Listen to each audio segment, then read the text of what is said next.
Hola Agustín, buen día, ¿cómo están? Bien, bien. Acá arrancando la semana, por acá ¿Con eh, frío, con, calor? no, con linda temperatura, pero con viento, ¿viste? Dice que el viento, sobre todo el viento norte, trae algún tipo de cambio de ánimo, ¿no? Este cambio, trae algo de mal humor. A mí me lleva a pensar si esto tiene alguna relación también con el estrés, y en todo caso, si el estrés se presenta frente a un grupo de trabajo, ¿cómo se aborda eso? ¿Qué me decís? Bien, hablando del clima o del clima que se genera El en clima las laboral, empresas claro. también, sí, que a veces hay mucho viento, a veces hay lluvia, sol, bueno, tenemos distintas situaciones. Eh, bueno, el estrés es básicamente la respuesta física, emocional a las exigencias, a ver, percibidas versus las capacidades que una persona cree que tiene frente a eso que me están pidiendo, ¿no? Eso genera el estrés. A ver, si me toma por sorpresa el viento y voy caminando, empiezo a pensar si lo voy a poder resistir o no. Eso es como el generador, una de las causas o los estresores donde yo empiezo a responder ante esa situación. Entonces, eh, el punto, lo que yo me pregunto siempre es, ¿por qué no se discute tanto o tan abiertamente este tema en las empresas? Ya que estamos hablando de organizaciones, ¿no? Independientemente, siempre decimos el tamaño. ¿Por qué no se discute? Esta es una de las preguntas que yo siempre me hago, escribo bastante, para el que quiera ver en las redes están, y bueno, con vos también lo hemos charlado, Claro. y creo que tiene que ver a ver, que esto a veces muestra como si fuese una debilidad, ¿no? Alguien dice, che, yo no puedo decir que no puedo, y las culturas generalmente laborales trabajan o dan mayor preponderancia a aquellos que saben trabajar bajo presión, y a los otros los dejan como de lado, ¿no? Entonces no hay una conciencia determinada en que esto es algo a abordar y a tener en cuenta. Después, en las empresas, Pero es un sí, círculo que no es virtuoso, porque esa manera implica también sobrecargar a veces a aquel que responde con más eficiencia o eficacia a los planteos laborales de cualquier organización, ¿no? Digo, que es un círculo que se retroalimenta, ¿no? Porque aquellos que mejor responden dentro de un equipo de trabajo normalmente son, iba a Los decir que cargan la casti mochila más claro, pesada, los que claro. cargan la mochila más pesada, ¿no? Precisamente por esa capacidad de respuesta. Y esto no es un círculo virtuoso, al contrario, podría llegar a ser vicioso en el sentido que después genera o desencadena situaciones de estrés, ¿no? claro, lo que nosotros venimos hablando en las distintas áreas que tenemos es que es importante conocer con quién trabajamos, y todos son diferentes. Entonces, la manera en que uno afronta estas situaciones va de acuerdo a las características que tiene cada uno, a su personalidad, a su desarrollo emocional y demás. Entonces, no todos responden de la misma manera. Y alguien por personalidad responde mejor a otro, no quiere decir que ese sea mejor empleado o no. Lo que pasa es que acá el enfoque en resultado, como venimos hablando de las organizaciones, siempre genera o lo da como prioridad aquellos que logran ese punto, pero dejan de lado el bienestar, la salud mental, y hay muchos colaboradores que terminan yéndose de la empresa por esta presión desmedida que viene de parte de los jefes y que te estigmatizan de acuerdo a eso, ¿no? Si sos bueno o sos malo bajo presión. Sí, Claro. Entonces la verdad que sí, No, pensaba, Eduardo, desde que arrancaste decían. con el tema y Agus te empezaba a preguntar, entendía esto, digo, hay un debe todavía muy grande, me parece, ¿no? En esta situación y la pregunta concreta tiene que ver cómo haces para que, desde el coach, digo, para trabajar estas cuestiones y que a la vez no se transforme, ¿no? En un consultorio abierto, esto de cada uno viene con su problemática, con sus personalidades, con su propia carga y cada uno es diferente, como bien lo planteabas vos, ¿no? Me parece que la primera toma de conciencia tiene que ser a nivel organizacional, a nivel directivo, que esto es totalmente beneficioso, tener un ambiente de trabajo saludable, productivo, reconocerlo, abordarlo. Beneficia tanto a los empleados, a la persona que lo está padeciendo, que lo está transitando, como a la empresa en sí, porque básicamente mejora el desempeño de cada uno, obviamente que tiene impacto en el rendimiento y en la sostenibilidad de esta actividad a largo plazo. Otra cuestión que a nosotros nos cuesta mucho como sociedad, ¿no? que las empresas se mantengan porque creemos que hay una sola receta, y no hay una sola receta. Siempre se muestra que hay otros caminos. Y yo, de acuerdo a la pregunta que haces, el reconocimiento de la parte directiva, o sea, de las organizaciones, para mí es crucial, y acá siempre se enfoca en los resultados. Y cuando uno se enfoca en los resultados, el trabajo es a corto plazo. En cambio, viéndolo de otra perspectiva, desde la manera que lo hacemos, de mejorar día a día cada uno, de mejorar los equipos, la sostenibilidad cambia.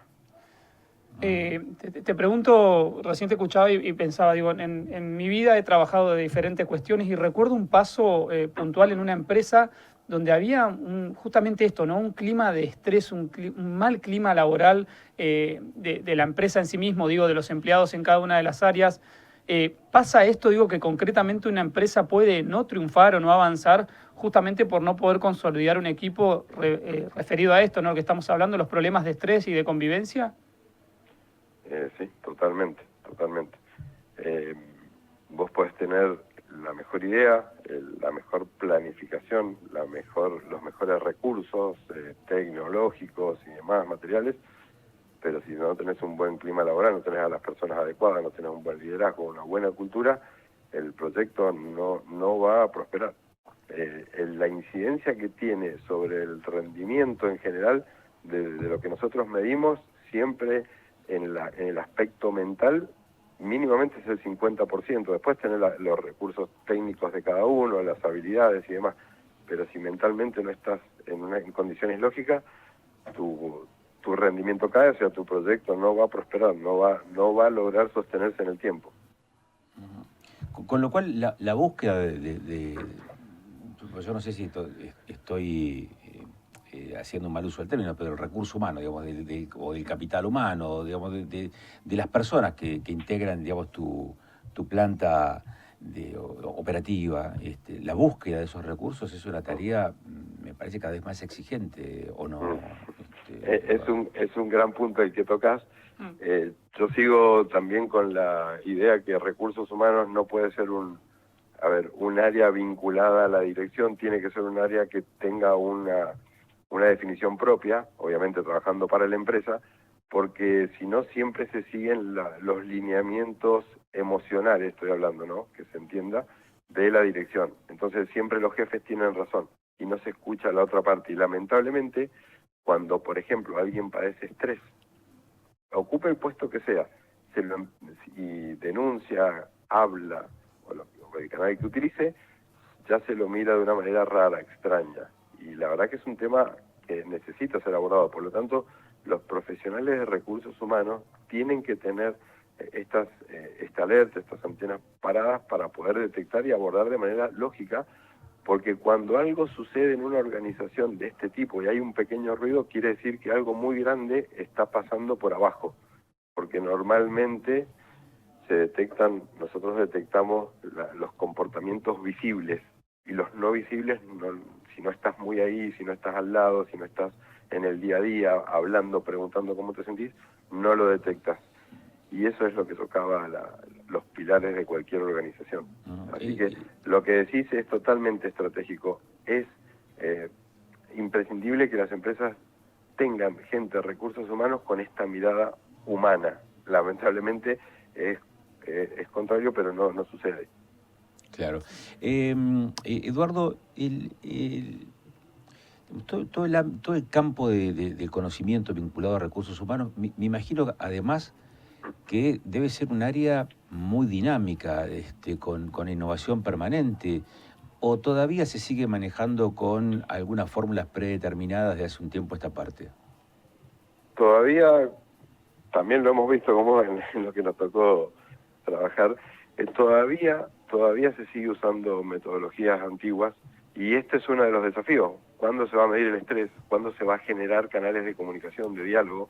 ¿Cuándo los líderes van a tener un peso más humano que de resultados, entendiendo que esto lleva a lo segundo? Entonces, creo que es un gran desafío y las empresas deben abordar estos temas de una forma diferente. Podemos poner como ejemplo las empresas más exitosas son las empresas que le dan mucho énfasis o enfoque al bienestar organizacional, a la salud mental. ¿Por qué no se eso, entiende esto? yo entiendo que por una cuestión cultural, ¿no? Nosotros todavía estamos muy atrasados en muchos aspectos. Ujú. Sin ir más lejos, todos estos ruidos que salen, por ejemplo, ¿no? en nuestra política, por falta de control. O sea, nadie mira cómo se sienten, o por ejemplo, las capacidades que tiene que tener una persona para abordar una función específica. Entonces, en la medida que eso todavía no esté resuelto, imagínense un tema más, que es cómo me siento y cómo puedo ir desarrollándome a lo largo de la vida organizacional. Me parece que estamos bastantes pasos más atrás, no todos, pero sí es un tema que debemos ponerlo sobre todo en la agenda para que se trabaje. Sí, esto de lo que estábamos hablando justamente me hace pensar en grandes empresas como, por ejemplo, Google, que tienen lugares y espacios directamente para que el personal pueda descansar, pueda acostarse, relajarse un ratito, pueda meditar también, porque se pone mucho en foco esto de el poder estar descansado para trabajar. Y ahora se está hablando mucho, uno de los países que está hablando mucho de esto es Uruguay, con el tema de reducir la jornada laboral, ya sea reduciendo las horas de trabajo, no 8, sino menos 5 o 6, con la misma paga, o directamente a poner un fin de semana más largo, ya sea empezarlo, ¿no? Claro, agregarle un día, empezar el viernes o el lunes. Entonces serían 3 días de fin de semana. A ver, ¿cómo está Guadalupe? El tema es como que se abren un montón de caminos, ¿no? Mantener la atención, la actividad lógica de un recurso requiere que tenga no una sobrecarga ni tampoco una carga muy baja, claro, porque genera aburrimiento, ¿no? Claro. Estamos hablando de emociones, de cómo me siento en el trabajo y eso qué impacto tiene en el desempeño. Entonces, todo tiene que tener un equilibrio, todo tiene que tener una lógica. Si yo reduzco por reducir la carga horaria laboral en el trabajo, puede ser que sea menos productivo y las empresas no puedan sostenerse. Pero distinto es que yo tenga 7 horas de carga laboral diarias, pero que esas sean eficientes, teniendo a los empleados de manera lógica, teniendo un muy buen liderazgo, teniendo un clima laboral aceptable, una cultura definida. Entonces, creo que va por ahí, pero sí son estrategias puntuales que pueden beneficiar, porque si yo vengo bien y encima me reducen la carga laboral, el compromiso va a ser mayor, pero tienen que darse primero otra serie de circunstancias.